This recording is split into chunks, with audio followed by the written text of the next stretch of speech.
Yeah. Look, I think, you know, we can worry too much about choice, actually. You know, I go to a football club every now and then and they don't serve chips, and I think, part of me thinks that's a breach of my human rights, right? but I get... Chips are vegan too, aren't they? The chips are vegan, but I get over that. And I think we can worry and obsess about giving choice, and we can hide behind it as well and not make the, you know, the bold decisions we need to make, because we've got the facts, right? We know that animal agriculture is driving the climate crisis and the human health crisis and the global wildlife crisis. We know this. So it doesn't matter how you dress this up as choice, accessibility, information, all of that kind of stuff. We, any of us that are responsible for catering, should take that responsibility and start to make choices of our own in terms of what we offer. That's what I think. Also, carbon footprint of food and locality, that gets a lot of airtime. And it's nice to buy things locally, but 1% of the carbon footprint of food comes from food miles.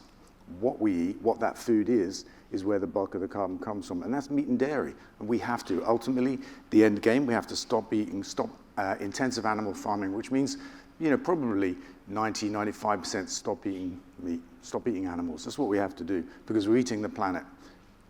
Yeah, so you would say, actually, it's sort of like baby steps, force the hand.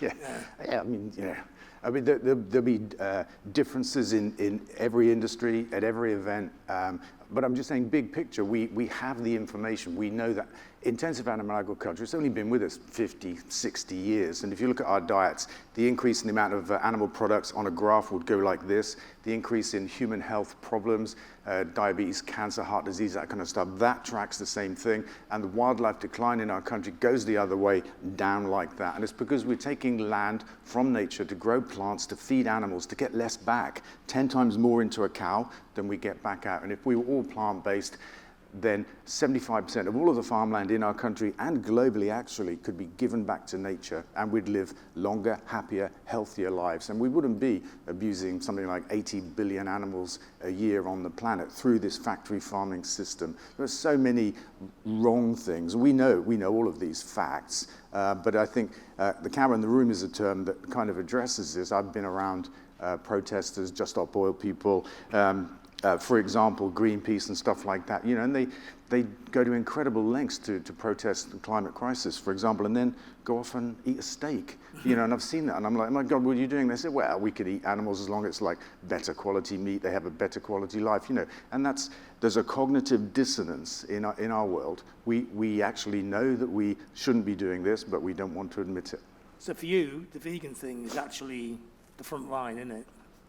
The deal breaker? I think it's of the three, energy, transport and food, energy, the transition is well underway. We're at 50% green energy on the grid, and by 2030, Labour says we'll get to 100%. I think that's tough, but we'll get close. The electrification of transport is well underway. Cars are taking over the road, buses are on the road, HGVs are coming, and actually electric flying is coming as well. And then food really is the last big issue. You know, our governments suffer the same problem, the camera in the room. They don't want to give us food advice. The science is clear, the medical science is clear, the medical profession are clear. We should eat less meat and dairy, but our government are afraid to say so.